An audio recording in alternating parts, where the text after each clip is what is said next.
Wow. Hello.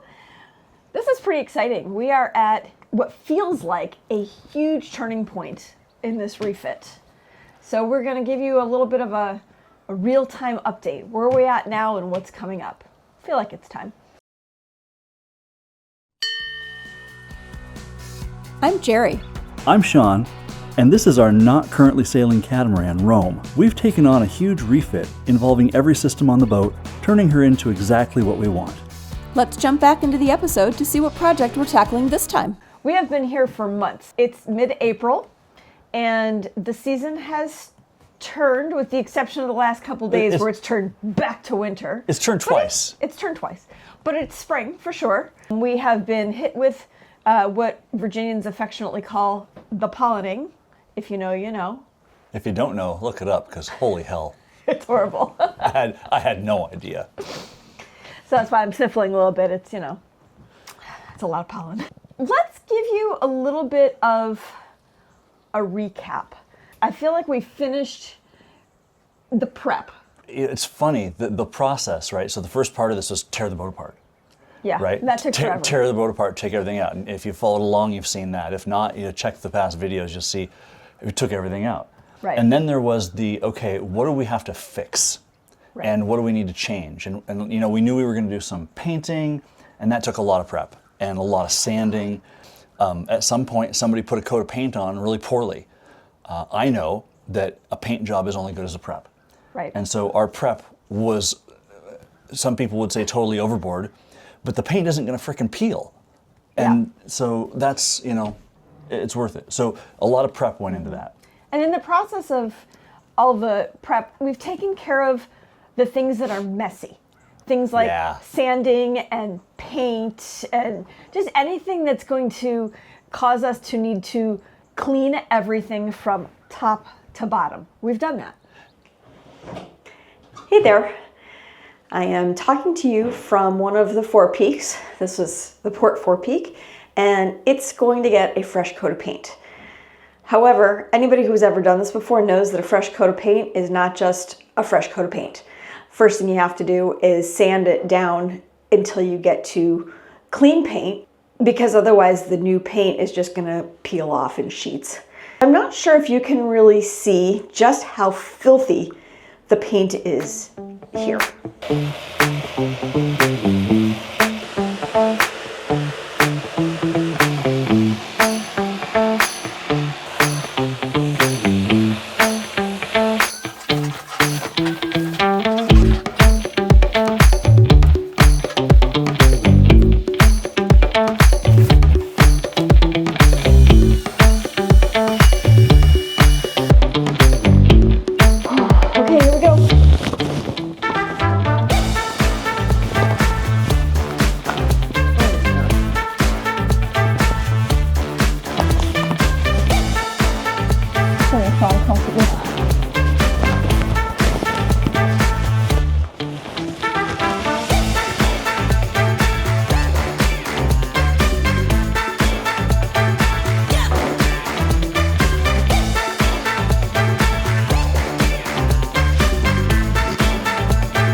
A big part of this prep was eliminating the leaks.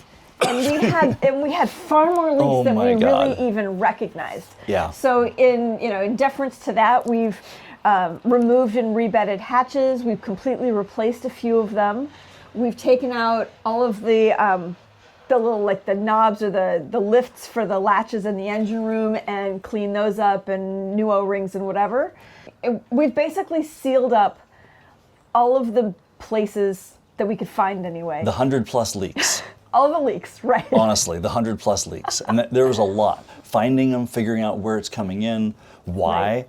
We had rails down the sugar scoops on the sides that were leaking water into the engine rooms. So we have those off, and we have some silicone in the holes, and they're going to get remounted properly so that we don't have those leaks going forward. Well, I'm in the starboard engine room. We've done a lot of work to get this sealed up, still getting water in. And there are only a couple places it can be coming from. One of them that I'm certain of is the handrail. It's bolted through, and I know that it needs to be rebedded. Another one is the fuel filler on the deck fill is also needing to be rebedded. So the challenge is I forgot to bring tools because we got most of our mechanical tools at the apartment in the garage where the engines are. And so I am stuck with these super thin wrenches that we have for bike stuff.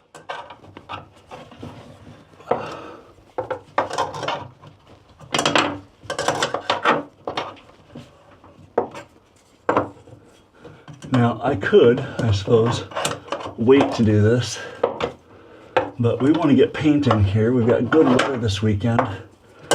And to do that, we got to get this sealed up. All right, so this has pretty good clearance. I think I'll do okay with this after a fashion. And get this little bolt out.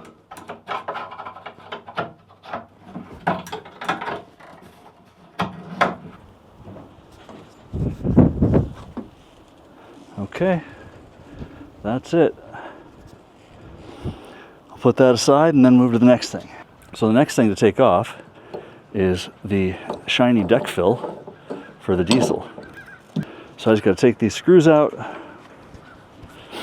and then we're in business.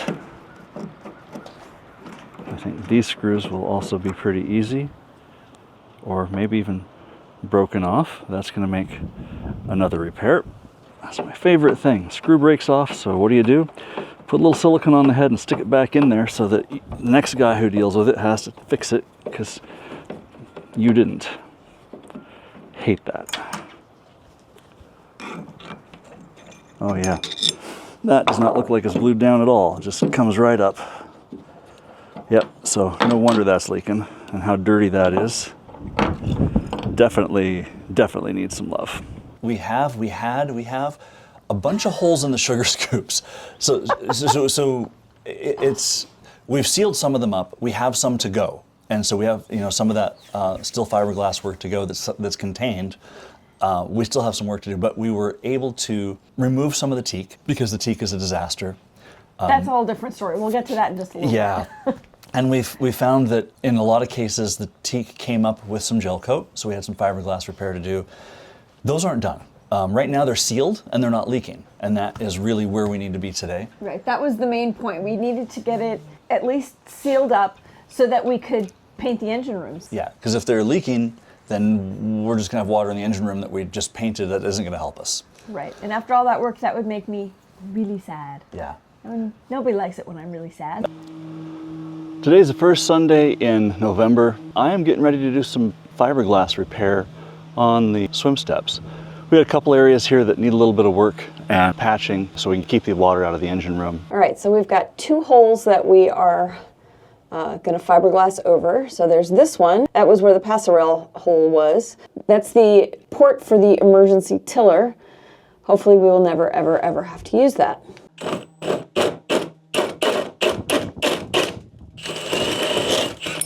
All right, that worked far better than I expected. I'm just gonna run this in here a little bit and clean up that edge. There's just a little bit more foam. All right, that worked out far better than I thought it was going to.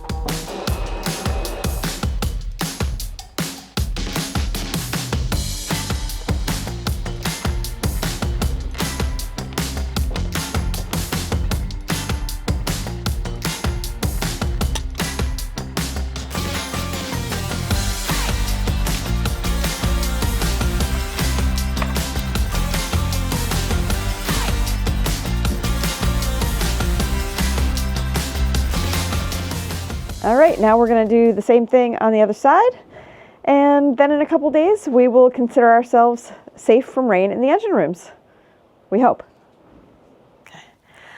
I know I've said it before, I know everybody's said it before, but one job always turns into more than one job, whether it's 2, 3, or 10. It's always more than one job. There's a spot where the emergency tiller goes through. We thought we'd had that hole appropriately sealed up. We foamed and epoxied, but we still have leaks, and we think it's from around the hole. So today the step is going to get fiberglass. Hopefully at that point it won't leak.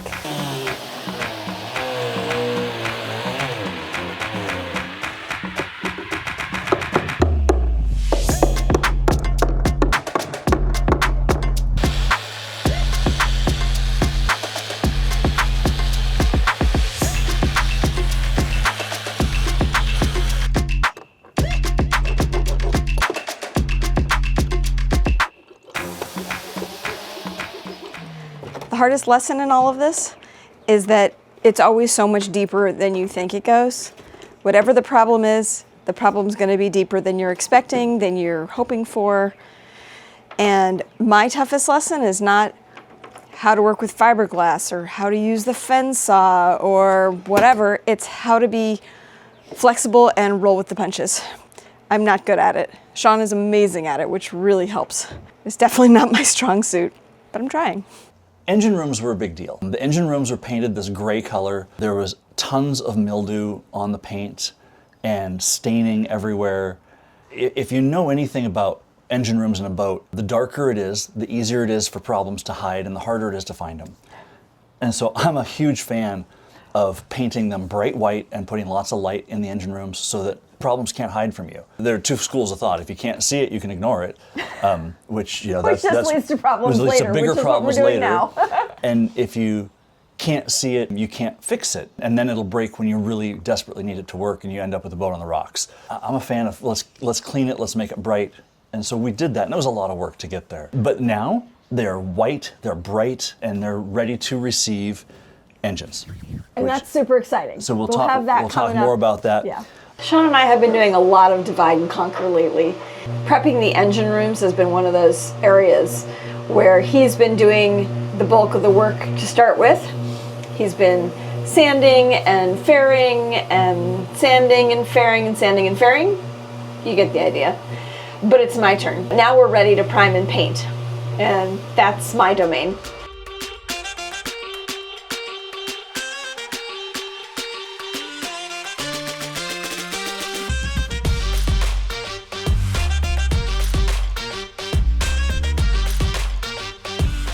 Okay, Gen Xers, who I remind you of? I'll give you a hint. You might need to call the Ghostbusters. Well, there's something you don't see every day. Biggest Tyvek suit ever, honestly. This is a one size fits only the giant.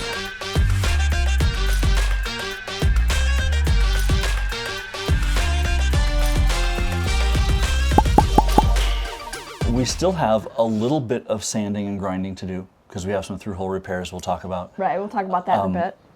But For the most part. they're isolated and they're containable. Right, they're And that's easy the enough key. to do in a little space and then not have to clean the entire boat Right. after we've done And so we did. We cleaned the entire boat, top to bottom. top to bottom, and It's it's probably cleaner than it's been since we bought it. yeah, it kind of is. Even though we didn't do like a detail clean, but we No. did a really good clean. All right, so we are coming to the point though where we have kind of two buckets of projects. We have the major in-flight projects, and they're relatively global. Each of them have a pile of steps, some of which have been done, some of which are upcoming, and some of which are on the back burner and they're just going to wait for a while. Yeah. And then we have the next pile of projects, and that's the really exciting stuff. So close, but before we talk about those, let's go through our in-flight projects. Okay, so right now we are working on through hulls. We bought a pile of new skin fittings and seacocks to manage all of our through hull penetrations and connections for all the stuff we need. Now, here's a crazy thing for you. On a boat, you want to have as few through hulls as you possibly can. It's maintenance, it's parts, it's potential leaks. And so we reduced the number to the minimum that we could possibly have. That said, we have 20 through hulls on this boat. That's 20 on the bottom of the hulls. Yeah, under the waterline. That's not counting all of the through hulls along the sides. Right. So 20 along the bottom. So those are in flight. The teak. Oh man. Do you Okay. even want to talk about this? Just a tiny. We knew that this teak was a problem when we bought the boat. So Yeah. what we're doing with the teak has been this huge evolution from all the way back in Guatemala, when we thought maybe we just need to clean it up and maybe trim off like the proud caulk lines. That didn't work out. That didn't work out. Then we thought, well, we'll just sand it and we'll just reseal it. We'll just maybe? sand it. It'll be great. Sand and oil. It'll be great. Yeah, no. And then we discovered that it was coming up in places, and underneath it, or it was surrounding various holes, those holes on the sugar scoops we talked about. That were leaking. So we needed to pull the teak up from there so that we could patch that. And in the end, it's become a bit of an ordeal. And the truth is, we're really not completely sure where this is going to wind up for now. If you have some ideas, shoot it down in the comments, because we're kind of at a loss on this one. Here's what we'll say. We're not interested in Flexi Teak. Nope. It's not on our menu. And we're not interested in EVA foam. Right. Those two products, while they're effective, a lot of people like them. In the tropics, the get Flexi so Teak hot. is too hot underfoot, and it also just puts a ton of heat in the boat. Right. And the foam, even the very best foams, they just don't last. Right. So- and they stain. And they stain. And so yeah. other than foam or Flexi Teak, we're interested. So if you have any ideas, Yeah, love to hit hear us about up. it. Yeah. All right, what else? Okay. Oh, the most exciting Okay, one. so engine. We've got parts on the way right now. So we've got parts coming from the Netherlands. We've got parts coming from Baton Rouge. That's Louisiana, for those of you who don't know. Yep, I'm not sure. And that'll get the engines back into top shape. And so we're really, really excited to get those parts. They're going to be here this week. But timing-wise, we are excited in the next few weeks to start getting engines back in. Sail drives are almost ready to go back. Yeah. They need Just some need a little paint. They need some paint, and they're ready to go back They're in. ready to go back in. Now, if you've been following along, we've got a major maintenance, what do we call it? Major maintenance series. That was it. Major maintenance series. Maintenance series on the engines, yeah. Going right now. So I will leave a link to that playlist down below if you'd like to check it out and you haven't seen it yet. We still have several more episodes to go in that series, which will include the putting it together and putting it back in the boat. So that's where you will find more information about what we're doing with these crazy engines. Yeah. All right, what else do we have in flight? Oh, how about the mast and boom? Oh my gosh, it feels like, okay, so forever ago, we had everything removed from the boat last summer. This was in August or July? Yeah.